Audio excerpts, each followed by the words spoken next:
One other thing I was going to mention on this tape was that 20 years from now, perhaps some of the grandchildren will be watching this tape and wonder, in the year 2030, Mm-hmm. what was it like in 1930 or 1940, 50? Kind of interesting because, for example, during World War II, I mentioned we had rationing, but you could go to a theater for 12 cents. For a movie cost 12 cents, 10 cents plus 2 cents tax. My allowance in high school was 25 cents a day. That included a hamburger and a bowl of chili Wow. for each day. And if you went out in the town, you might spend as much as 60 or 80 cents for the evening, including movies and dinner out. Dollar went a long way at those times. My dad bought a lot for $300, not $300,000, $300, Mm-hmm. and built his own house on a granite foundation Wow. with an total investment of about $3,000 in the entire house. It's still standing today. And of course, that house is now 73 years old. And where was that? Very good shape, in Wausau, Wisconsin. Okay. Okay. The other thing that's kind of interesting is when I bought my first new car, I bought several before that, but first new car, it was a 51 Plymouth. I bought it in the year 52, paid $1,700 cash for it. During or right after World War II, the cars were selling for about $1,700 versus $900 in 1939 Chevrolet. 1948 would be about $1,700. People could trade their car in every year for $200 to get a brand new car. It's kind of a different Wow. set of standards, probably on a percentage basis of wages, same thing today. So as years went by, the cars became more valuable. It'd be kind of a joke now, but we decided two things when we moved to California. One, we promised ourselves we would go back to Wisconsin every summer with the family, no matter what, so that our children would know their roots, their cousins, uncles, aunts, grandparents, and so forth. That was very important to us. And the money I would save on fuel, which was $25 a month, we'd use for the trip. Oh, okay. So it's paying for itself.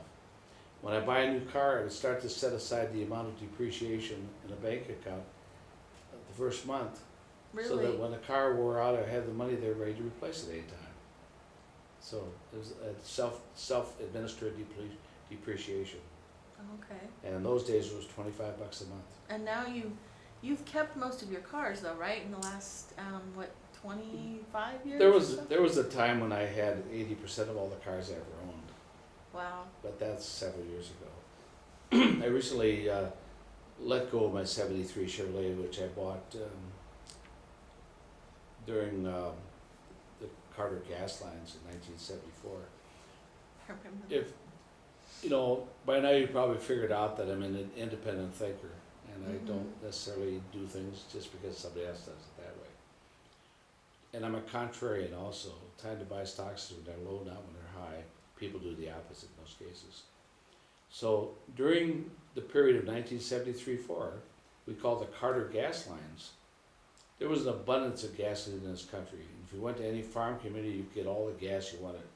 But the cities, they rationed gas out. You're only allowed to buy 10 gallons every other day.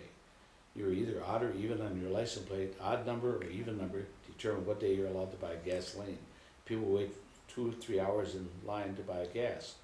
So they were selling their Cadillacs and everything to buy Pintos and small compact cars that would be fuel efficient. Well, if the public's doing that, it has to be wrong, so you just do the opposite anyway. I was trying to go out and steal a Cadillac somewhere, and all of a sudden the car I was driving got banged up. Somebody hit the fenders, and I needed a car. So I bought this car that cost $4,900 list price. Dealer cost on it was $39,000. I paid $2,900 Wow. for a car. It was just a year-old title, but still a brand new Chevrolet Impala. And actually, I kept that car from 1974 until last year. Wow. I thought the neighbors would take up a collection and for me to get rid of the car, buy it off me, get it out of the yard, because we live in an area where you can't have old cars or anything. You can't even change the color of your front door if you wanted to without permission. Right. They have a Homeowners strong homeowners association. association here, right? Right. So I thought that was kind of interesting. It is. And your father had a lot of cars too, right? My father had a few cars. The first one I recall when I was fairly young was a 27 Chevrolet, which had a tar paper roof. Those days the cars had tar paper for roofs, on the roofs, Wow. over wood boards. And another one, next car he had was called an Essex. And my neighbor built a soapbox and he spelled Essex wrong. You can imagine how that came out. Oh. So they stopped making those for a while also. And then you got a 35 Chevrolet.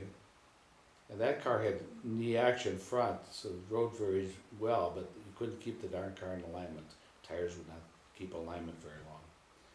Went from a 35 Chevrolet to a much better car, 36 Dodge. I managed to wreck that one by taking up Rib Mountain one day and overheated the radiator. And the temperature gauge went up and stayed up there, never did come down. I guess it's still there if the car's around. I remember that I worked in a grocery store, one of my jobs. I worked in a printing company one time, one of my jobs there for delivering printing and such after high school. And another job I had was in a bowling alley. I used to pick up pins. And they didn't have automatic pin setting in those days. You had to jump down into pits, pick up all the pins, put them back in the bar, and then quick get out of the way before the ball came down the aisle and hit you again, hit your legs. So I came out one night from that job, and it was like 20 below zero. And the car was so stiff, I couldn't even move the shifting gear. Yeah, that's very Gear cold, level, though. it was absolutely frozen. It wasn't going anywhere. But you know, like you probably gathered already, I don't quit there. I usually don't. I usually go around, over, under, or through, whatever it takes to get the job done. Right. So knowing my brother's driving a wrecker at the time, tow truck, I just simply called him and told him to come and get me. And we pushed that car for about a mile or two before we could get it to go and get it started. Yeah, but we got it going. Determination wins out. Yeah, usually it does.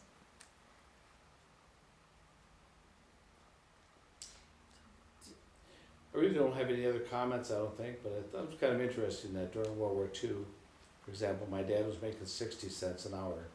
Oh, okay. And I worked for a while in a factory in Wausau at $1.05 an hour. I worked at a place called Laddish Corporation, which is a big steel mill in Milwaukee. And they had the biggest drop forge machinery in the world. You see red hot steel and they pound that steel into a mold to make crankshafts for cars or whatever they're making. And the red hot chips would fly in all directions. So you had to wear steel-toed shoes, and it was great. I mean, 18 years old, I was getting all this experience. And I was in the accounting department, and I realized that all the guys out there in the shop were making more money than I did, so I transferred from the accounting department to the repair department. Well, that worked for a while until I found myself one day standing on top of the highest drop forge in the world they had imported from Russia. And it was so big, and the gas and fumes were so strong that cured me of wanting to be in that department. But the hexagon nuts were about 5 inches across. They were so big. And I took an air hammer, jackhammer, to tighten those nuts down. Wow. So it's great. I mean, I was out to make all the experience in the world I could get. Just loved it. I had a job as an accountant after the Marine Corps as an accountant at Bucyrus Erie Corporation, CPA. And it was nice to be in an air-conditioned office, but I could never get ahead financially, so I could start college. And Dottie had a couple of children she couldn't wear. So I quit my job there at $275 a month and took a job in a machine shop where I could work 60 hours a week with a lot of overtime. That enabled me to save up enough money to quit my employment and start college. I remember one of my paychecks went for Sharon's hospital bill, which was $121. Oh my gosh. And I just signed it over and said, that takes care of that. It's much higher now to have a baby. A little higher right, today. Joe? But Kathy was born in St. Mary's Hospital in Long Beach. And because I was a college student and veteran, they enabled us to go through a program there that only cost us about $125. So very, very, very helpful those days. We just didn't have any money to spare. Sure. We were on our own with a wife and a couple of kids and a college Becky might call. Yeah. Okay. Okay? I think we should wrap this up now and maybe do Sure. something else. Okay, sounds good.